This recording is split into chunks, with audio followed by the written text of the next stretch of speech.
8 अंतर्राष्ट्रीय व्यापार। आप एक तृतीय क्रियाकलाप के रूप में व्यापार शब्द से पहले ही परिचित हैं, जो आप इस पुस्तक के अध्याय 7 में पढ़ चुके हैं। आप जानते हैं कि व्यापार का तात्पर्य वस्तुओं और सेवाओं के स्वैच्छिक आदान प्रदान से होता है। व्यापार करने के लिए दो पक्षों का होना आवश्यक है। एक व्यक्ति पक्ष बेचता है और दूसरा खरीदता है। कुछ स्थानों पर लोग वस्तुओं का विनिमय करते हैं। व्यापार दोनों ही पक्षों के लिए समान रूप से लाभदायक होता है। व्यापार दो स्तरों पर किया जा सकता है, अंतर्राष्ट्रीय और राष्ट्रीय। अंतर्राष्ट्रीय व्यापार विभिन्न राष्ट्रों के बीच राष्ट्रीय सीमाओं के आर पार वस्तुओं और सेवाओं के आदान प्रदान को कहते हैं। राष्ट्रों को व्यापार करने की आवश्यकता उन वस्तुओं को प्राप्त करने के लिए होती है जिन्हें या तो वे देश स्वयं उत्पादित नहीं कर सकते या जिन्हें वे अन्य स्थान से कम दामों में खरीद सकते हैं। आदिम समाज में व्यापार का आरंभिक स्वरूप विनिमय व्यवस्था था, जिसमें वस्तुओं का प्रत्यक्ष आदान प्रदान होता था, अर्थात वस्तु के बदले में रुपये के स्थान पर वस्तु दी जाती थी। इस व्यवस्था में यदि आप एक कुम्हार होते और आपको एक नलसाज की आवश्यकता होती, तो आपको एक ऐसा नलसाज ढूंढना पड़ता जिसे आप द्वारा बनाए हुए बर्तनों की आवश्यकता होती और आप उसकी नलसाज की सेवाओं के बदले अपने बर्तन देकर आदान प्रदान कर सकते थे।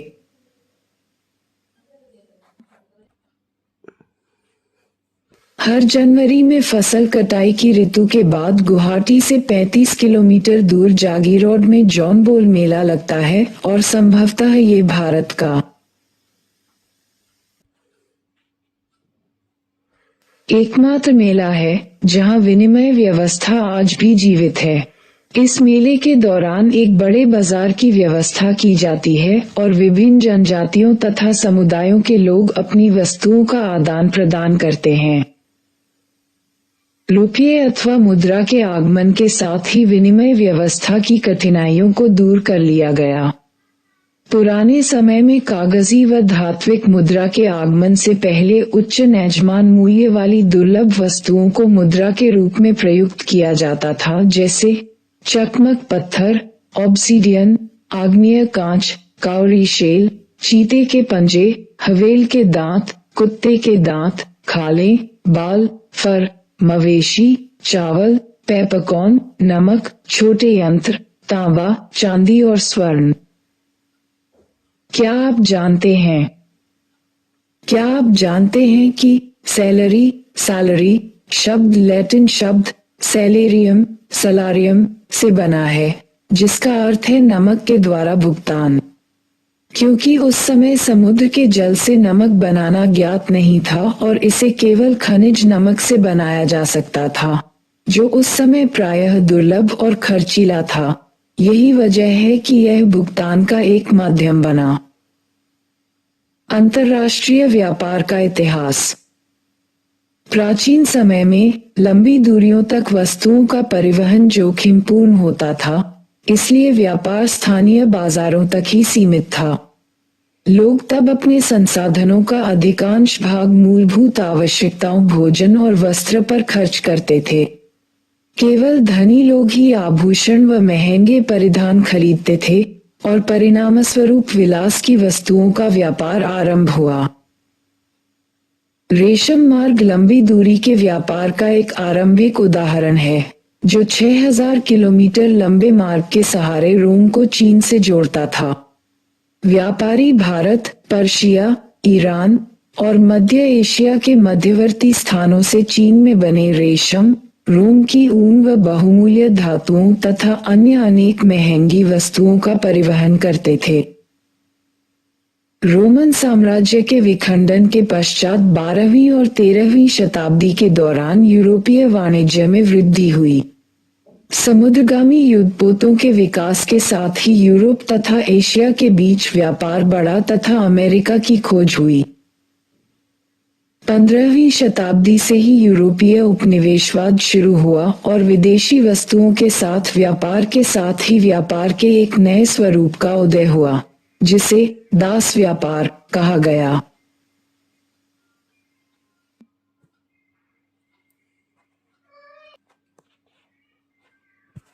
इस अमेरिकन दास नीलामी ने दासों की बिक्री अथवा अस्थायी रूप से स्वामियों द्वारा किराए पर लेने हेतु विज्ञापन दिया। खरीदने वाले क्रेता प्रायः कुशल व स्वस्थ दास के लिए $2000 चुकाते थे। ऐसी नीलामियों ने प्राय परिवार के सदस्यों को एक दूसरे से अलग कर दिया। उनमें से बहुतों ने अपने प्रियजनों को दोबारा नहीं देखा। पुर्तगालियों, डचों, स्पेनिश लोगों व अंग्रेजों ने अफ्रीकी मूल निवासियों को पकड़ा और उन्हें बलपूर्वक बागानों में श्रम हेतु नए खोजे गए अमेरिका में परिवहित किया। दास व्यापार 200 वर्षों से भी अधिक समय तक एक लाभदायक व्यापार रहा, जब तक कि यह 1792 में डेनमार्क में, 1807 में ग्रेट ब्रिटेन में और 1808 में संयुक्त राज्य में पूर्ण रूपेण समाप्त नहीं कर दिया गया। औद्योगिक क्रांति के पश्चात कच्चे माल जैसे अनाज, मांस, ऊन की मांग भी बढ़ी, लेकिन विनिर्माण की वस्तुओं की तुलना में उनका मौद्रिक मूल्य घट गया। औद्योगिकृत राष्ट्रों ने कच्चे माल के रूप में प्राथमिक उत्पादों का आयात किया और मूल्यपरक तैयार माल को वापस अनौद्योगिकृत राष्ट्रों को निर्यात कर दिया। 19वीं शताब्दी के उत्तरार्ध में प्राथमिक वस्तुओं का उत्पादन करने वाले प्रदेश अधिक महत्वपूर्ण नहीं रहे और औद्योगिक राष्ट्र एक दूसरे के मुख्य ग्राहक बन गए।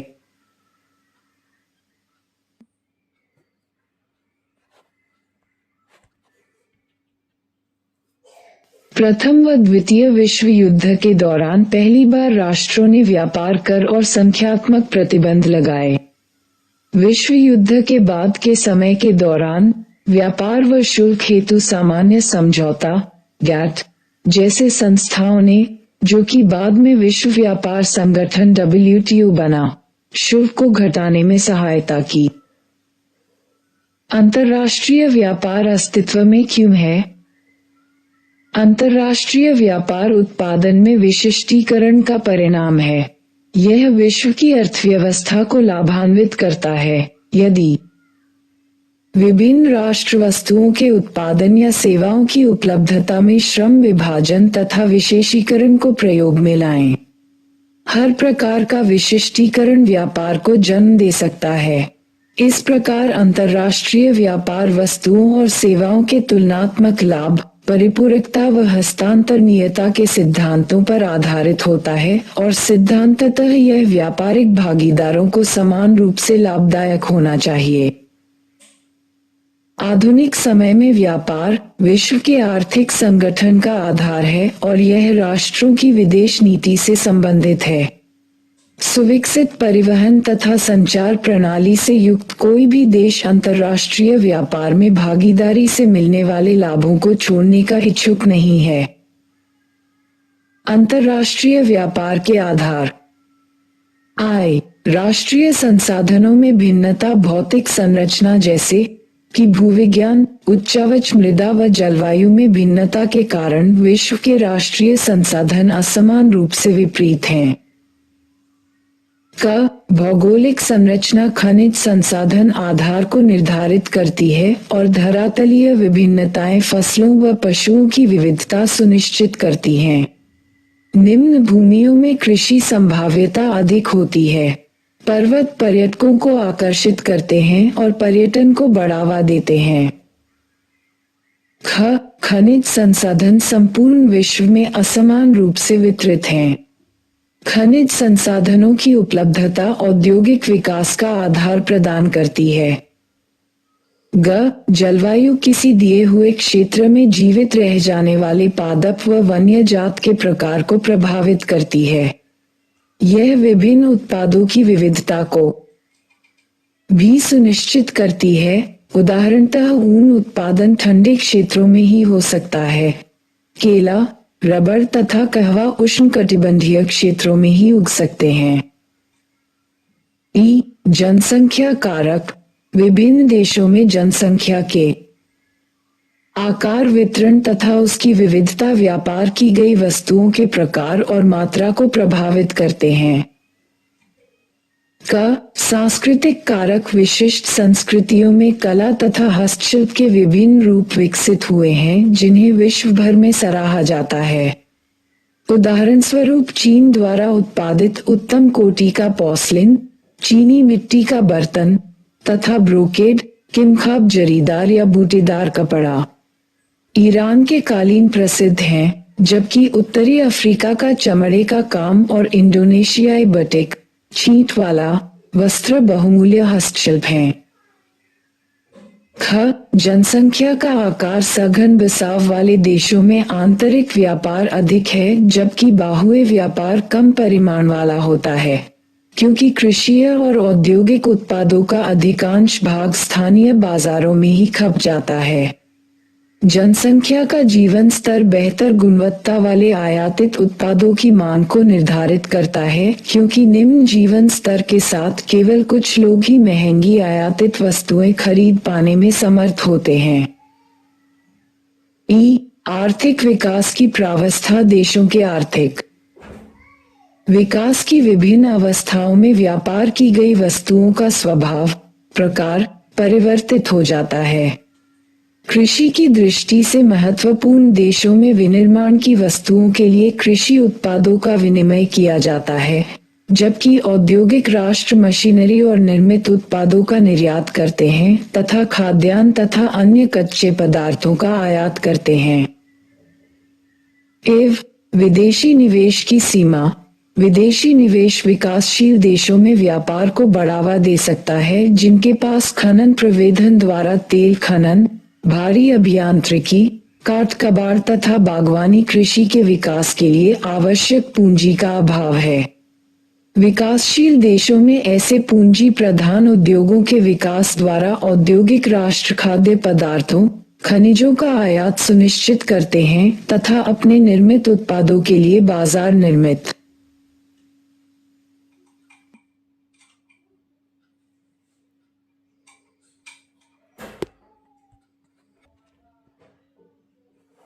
करते हैं। ये संपूर्ण चक्र देशों के बीच में व्यापार के परिमाण को आगे बढ़ाता है।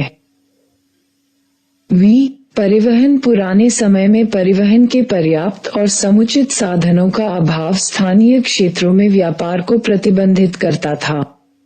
केवल उच्च मूल्य वाली वस्तुओं जैसे रत्न, रेशम तथा मसाले का लंबी दूरियों तक व्यापार किया जाता था। रेल, समुद्री तथा वायु परिवहन के विस्तार और प्रशीतन तथा परिरक्षण के बेहतर साधनों के साथ व्यापार ने स्थानिक विस्तार का अनुभव किया है। व्यापार संतुलन, व्यापार संतुलन एक देश के द्वारा अन्य देशों को आयात एवं इसी प्रकार निर्यात की गई वस्तुओं एवं सेवाओं की मात्रा, परिमाण का प्रलेखन करता है। यदि आयात का मूल्य देश के निर्यात मूल्य की अपेक्षा अधिक है तो देश का व्यापार संतुलन ऋणात्मक अथवा प्रतिकूल है। यदि निर्यात का मूल्य आयात के मूल्य की तुलना में अधिक है तो देश का व्यापार है संतुलन धनात्मक अथवा अनुकूल। एक देश की आर्थिकी के लिए व्यापार संतुलन एवं भुगतान संतुलन के गंभीर निहितार्थ होते हैं। एक ऋणात्मक संतुलन का अर्थ होगा कि देश वस्तुओं के क्रय पर उससे अधिक व्यय करता है जितना कि अपने सामानों के विक्रय से अर्जित करता है। यह अंतिम रूप में वित्तीय संचय की समाप्ति को अभिप्रेरित करता है। अंतर्राष्ट्रीय व्यापार के प्रकार। अंतर्राष्ट्रीय व्यापार को दो प्रकारों में वर्गीकृत किया जा सकता है। द्विपार्श्विक व्यापार। द्विपार्श्विक व्यापार दो देशों के द्वारा एक दूसरे के साथ किया जाता है। आपस में निर्दिष्ट वस्तुओं का व्यापार करने के लिए वे सहमति करते हैं। उदाहरणार्थ, देश कुछ कच्चे पदार्थ के व्यापार के लिए इस समझौते के साथ सहमत हो सकता है कि देश कुछ अन्य निर्दिष्ट सामग्री खरीदेगा, अथवा स्थिति इसके विपरीत भी हो सकती है। ख बहुपार्श्विक व्यापार। जैसा कि शब्द से स्पष्ट होता है कि बहुपार्श्विक व्यापार बहुत से व्यापारिक देशों के साथ किया जाता है। वही देश अन्य अनेक देशों के साथ व्यापार कर सकता है। देश कुछ व्यापारिक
साझेदारों को सर्वाधिक अनुकूल राष्ट्र MFN की स्थिति प्रदान कर सकता है। मुक्त व्यापार की स्थिति।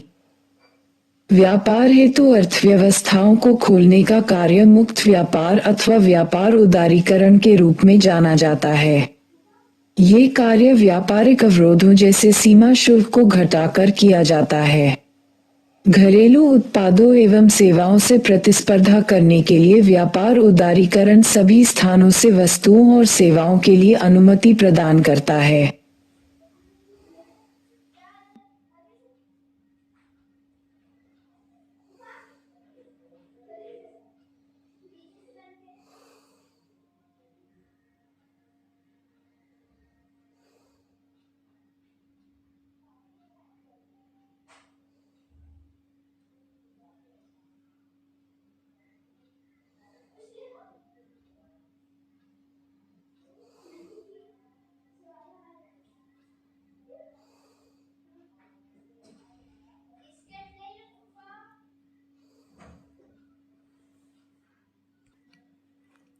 भूमंडलीकरण और मुक्त व्यापार विकासशील देशों की अर्थव्यवस्थाओं को उन पर प्रतिकूल थोपते हुए तथा उन्हें विकास के समान अवसर न देकर बुरी तरह से प्रभावित कर सकते हैं।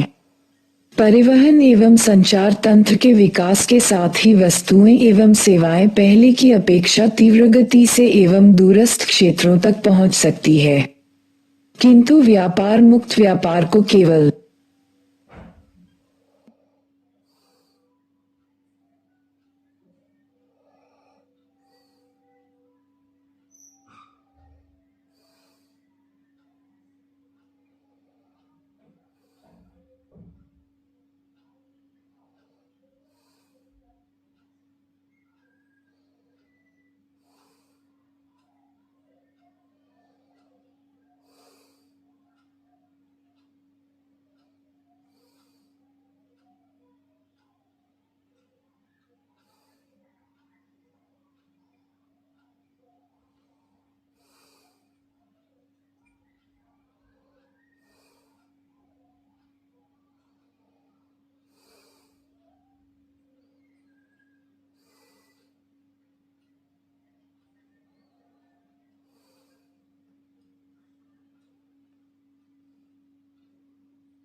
संपन्न देशों के द्वारा ही बाजारों की ओर नहीं ले जाना चाहिए, बल्कि विकसित देशों को चाहिए कि वे अपने स्वयं के बाजारों को विदेशी उत्पादों से संरक्षित रखें।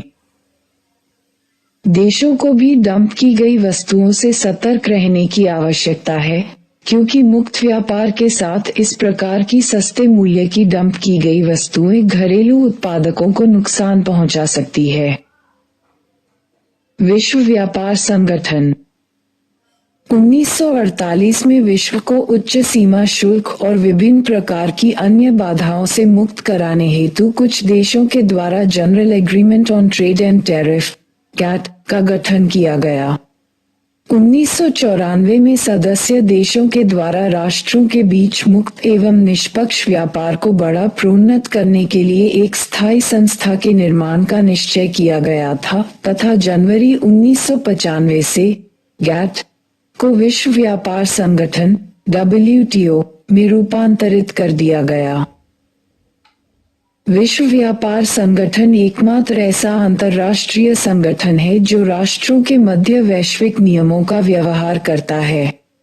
यह विश्वव्यापी व्यापार तंत्र के लिए नियमों को नियत करता है और इसके सदस्य देशों के मध्य विवादों का निपटारा करता है। विश्व व्यापार संगठन दूरसंचार और बैंकिंग जैसी सेवाओं तथा अन्य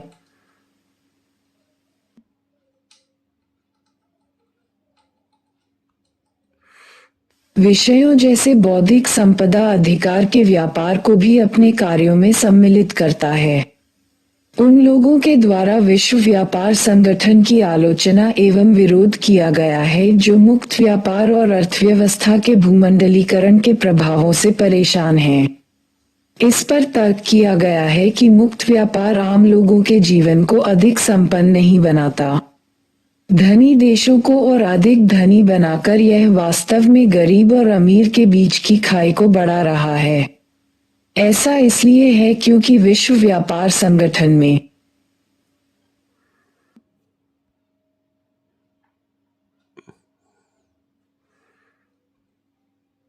प्रभावशाली राष्ट्र केवल अपने वाणिज्यिक हितों पर ध्यान केंद्रित करते हैं।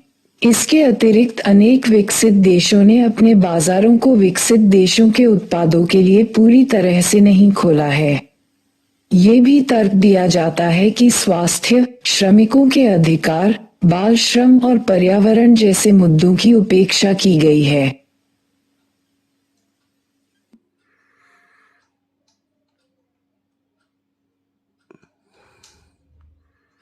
डंप करना लागत की दृष्टि से नहीं वरन भिन्न भिन्न कारणों से अलग अलग कीमत की किसी वस्तु को दो देशों में विक्रय करने की प्रथा डंप करना कहलाती है।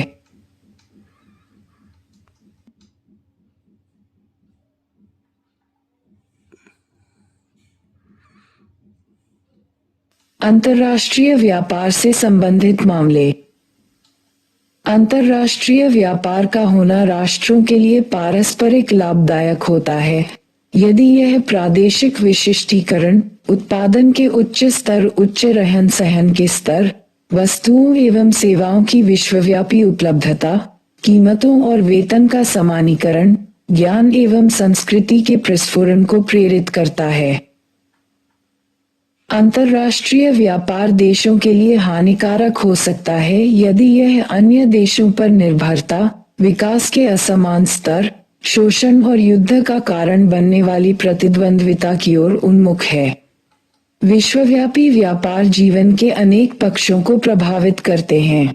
ये सारे विश्व में पर्यावरण से लेकर लोगों के स्वास्थ्य एवं कल्याण इत्यादि सभी को प्रभावित कर सकता है।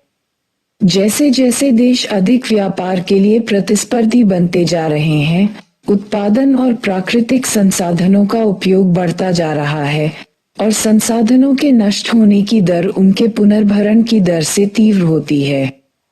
परिणामस्वरूप समुद्री जीवन भी तीव्रता से नष्ट हो रहा है, वन काटे जा रहे हैं और नदी बेसिन निजी पेयजल कंपनियों को बेचे जा रहे हैं।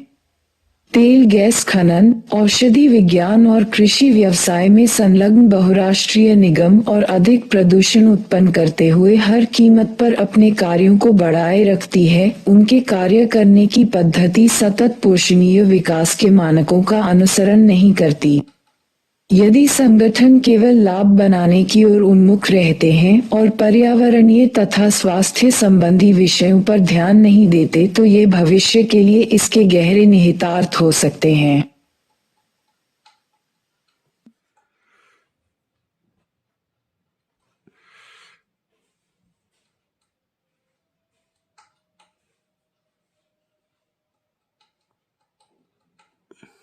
पत्तन, अंतर्राष्ट्रीय व्यापार के प्रवेश द्वार। पत्तन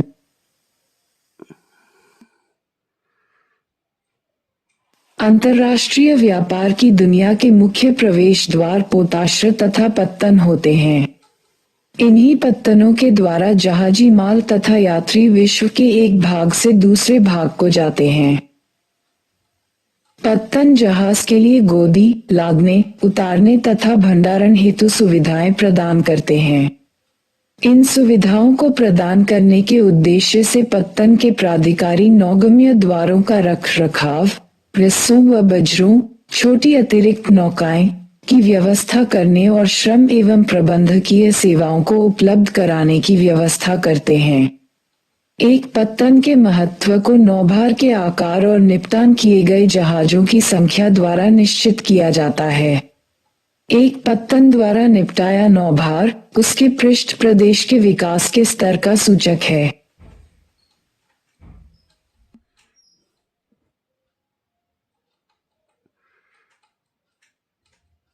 पत्तन के प्रकार। सामान्यतः पत्तनों का वर्गीकरण उनके द्वारा संभाले गए यातायात के प्रकार के अनुसार किया जाता है। निपटाए गए नौभार के अनुसार पत्तनों के प्रकार। औद्योगिक पत्तन। ये पत्तन थोक नौभार के लिए विशेषीकृत होते हैं, जैसे अनाज, चीनी, अयस्क, तेल, रसायन और इसी प्रकार के पदार्थ।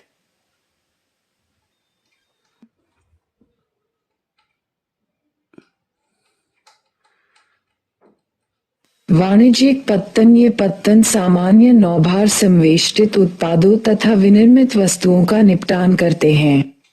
ये पत्तन यात्री यातायात का भी प्रबंध करते हैं।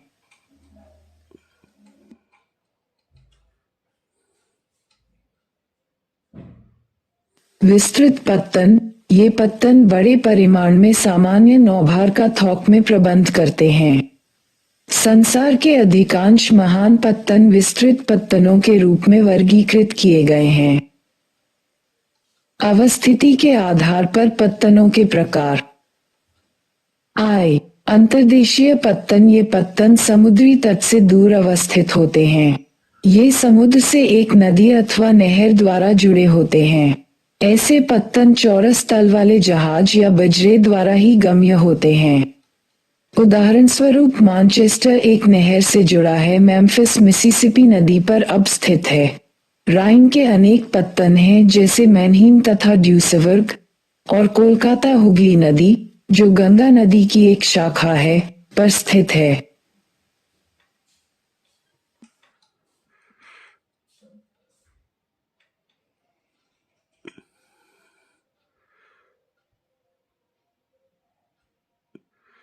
बाह्य पत्तन, ये गहरे जल के पत्तन हैं जो वास्तविक पत्तन से दूर बने होते हैं। ये उन जहाजों जो अपने बड़े आकार के कारण उन तक पहुंचने में अक्षम हैं, को ग्रहण करके पैतृक पत्तनों को सेवाएं प्रदान करते हैं। उदाहरण स्वरूप एथेंस तथा यूनान में इसके बाह्य पत्तन पिरेयस एक उच्च कोटि का संयोजन है।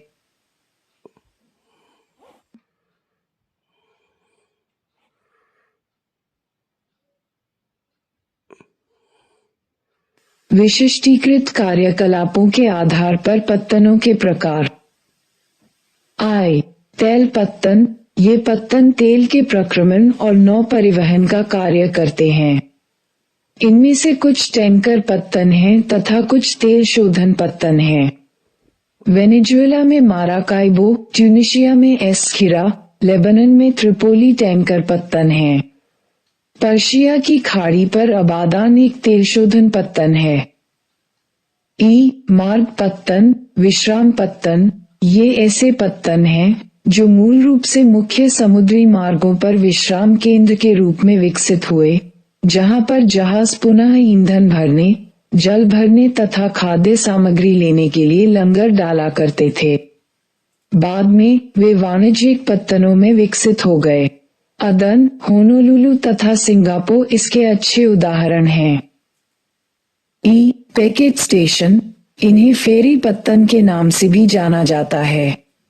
ये पैकेज स्टेशन विशेष रूप से छोटी दूरियों को